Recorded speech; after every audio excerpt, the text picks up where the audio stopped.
जय संविधान, जय भीम, महात्मा गांधी की जय, गोडसे मुर्दाबाद।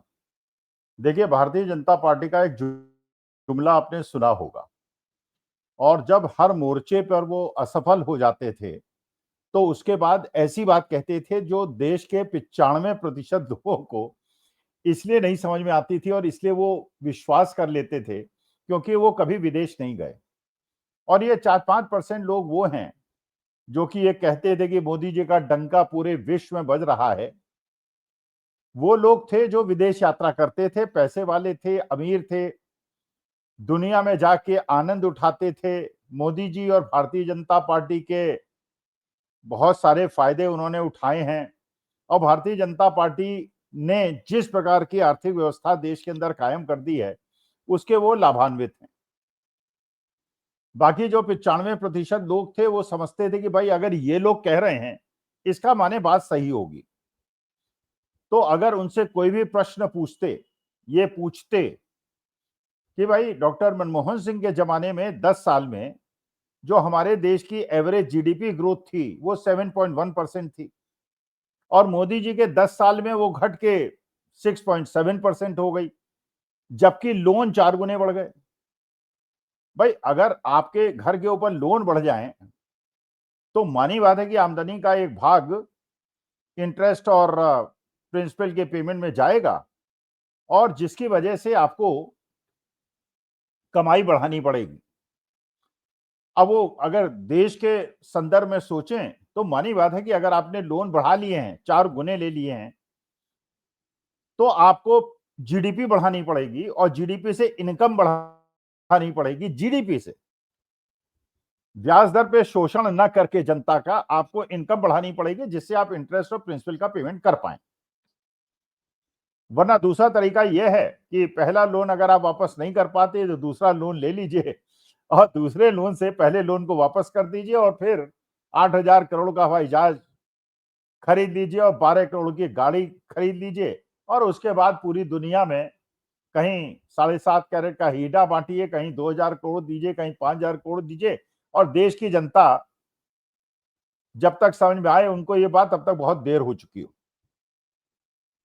अर्थव्यवस्था के बारे में पूछते थे तो ये कहते थे। अच्छा, जब ये पूछा जाता था कि भाई देश के अंदर जो ये धार्मिक विद्वेष आप पिछले 11 साल से फैला रहे हैं, जिससे देश आंतरिक रूप से कमजोर हो रहा है, और पूरे विश्व के अंदर हमारी ये भद पिट रही है कि हमने किस प्रकार से सभी धर्मों और संप्रदाय को समेट के रखा था, तो कहते थे नहीं, विदेश में तो डंका बज रहा है, हर जगह मोदी जी का डंका बज रहा है। उसमें होता क्या था आपको पता ही है, अगर आप खास तौर पे देखेंगे।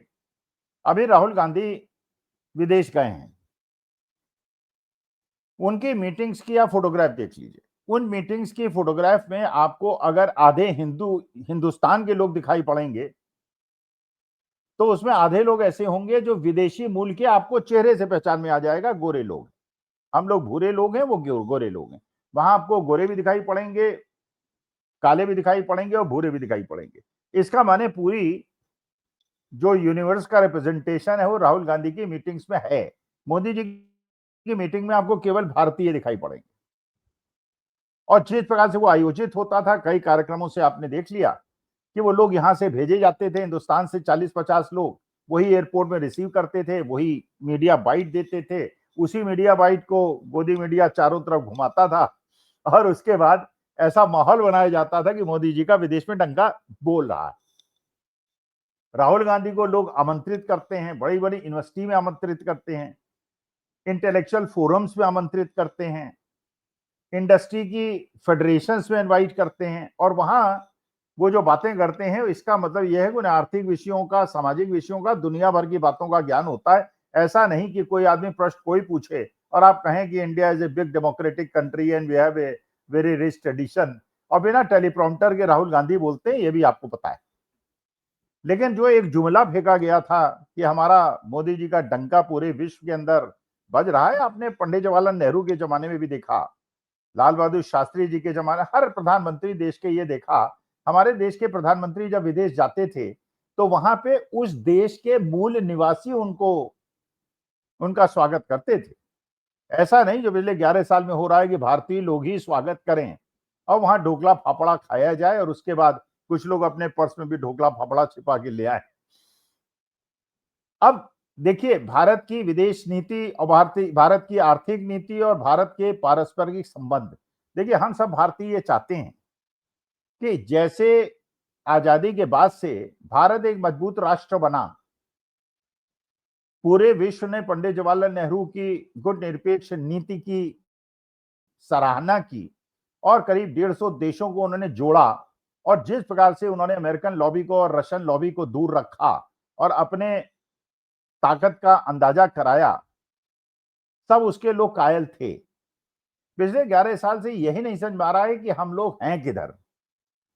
हम लोग वेस्टर्न लॉबी में हैं, हम अमेरिकन लॉबी में हैं या चाइनीज लॉबी में हैं। चाइनीज लॉबी में तो अगर कोई जाने की बात करता है और ये कहता है कि चाइना से हमारे संबंध सुधर रहे हैं, तो उससे ज्यादा अज्ञानी व्यक्ति कोई नहीं होगा मेरे ख्याल से, क्योंकि चाइना ने पंडित जवाहरलाल नेहरू को भी धोखा दिया और आज भी धोखा दे रहा है भारतवर्ष को।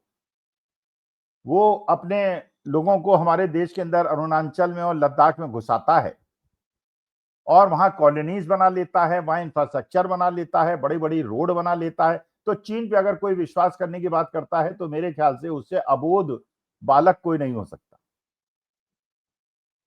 जिस प्रकार से 11 साल में हमारी विदेश नीति को और पर्सनल संबंधों को तहस नहस किया गया है, आज के तारीख में आप देखिए विश्व में, जैसे पहले कहते थे कि हमारे एलाइज हैं और पाकिस्तान के भी एलाइज हैं, पाकिस्तान के एलाइज 11 साल पहले तक कोई उंगली पे नहीं गिने जाते थे।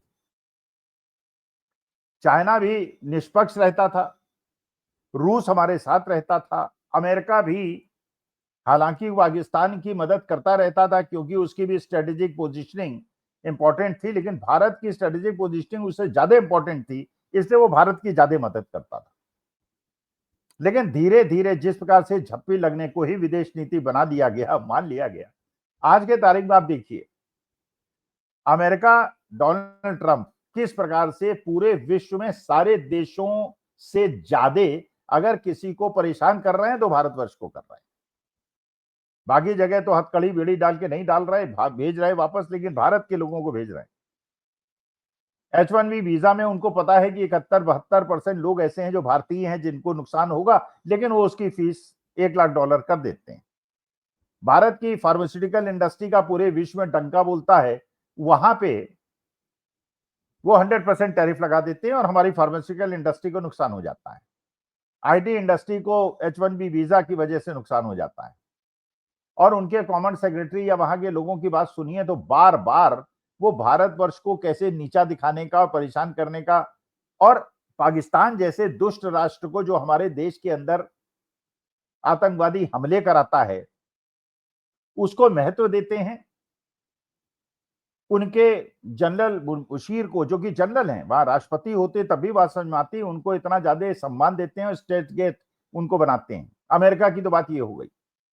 कनाडा से आप जानते ही हैं पंगेबाजी बहुत पुरानी है, वहां भी हमारे भारतवास मूल निवासियों के खिलाफ पोस्टर्स लग रहे हैं, क्योंकि जिस प्रकार से भारतवर्ष के अंदर आप अल्पसंख्यकों के साथ कर रहे हैं तो वहां मानी वाले हम भी अल्पसंख्यक हैं। अमेरिका और कनाडा के अंदर अगर यहाँ भारतवर्ष के अंदर आप नैरेटिव बनाते हैं कि यहाँ घुसपैठिए बहुत ज्यादा है, तो हम लोग अमेरिका और कनाडा में रहते हैं तो हम भी वहां घुसपैठिए ही तो हैं।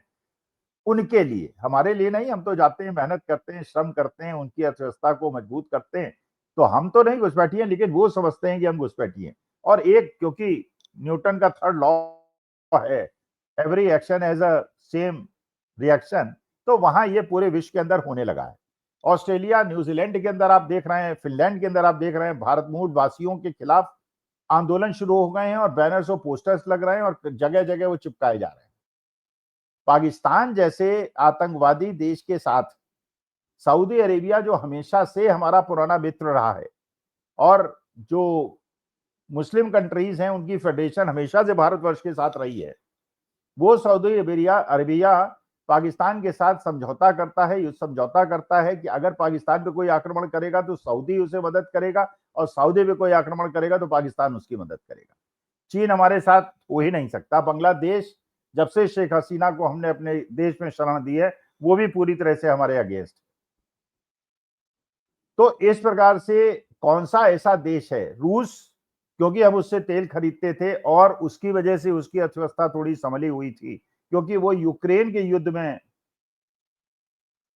लगा हुआ है, उसकी आर्थिक स्थिति बहुत ज्यादा कमजोर हो गई है। उसपे भी अमेरिका हमको बार-बार ये दंड देके चेतावनी दे रहा है कि आप रूस से कुछ तेल नहीं खरीदेंगे या कोई भी डील नहीं करेंगे, जबकि अमेरिका खुद अपने परमाणु संयंत्रों को फ्यूल सप्लाई करने के लिए रूस से इंग्रेडिएंट्स खरीदता है।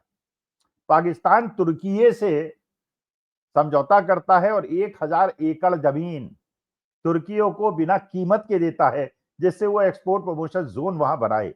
तो मैं ये जानना चाहता हूं इस वीडियो के माध्यम से, अगर जो लोग भारतीय जनता पार्टी के समर्थक हैं, उनसे ये जानना चाहता हूं कि अगर ऑस्ट्रेलिया आपके खिलाफ है, न्यूजीलैंड आपके खिलाफ है, फिनलैंड आपके खिलाफ है, वो तुर्की आपके खिलाफ है जो नेटो का संबंध है, जो कि पूरे यूरोपियन यूनियन को रिप्रेजेंट करता है, अमेरिका आपके खिलाफ है, और चीन और नॉर्थ कोरिया से आप बहुत ज्यादा निर्भर रह नहीं सकते, रूस बहुत ज्यादा कमजोर हो गया है, अमेरिका मदद करके, यूरोप मदद करके यूक्रेन को लड़ाई में झोंके हुए है।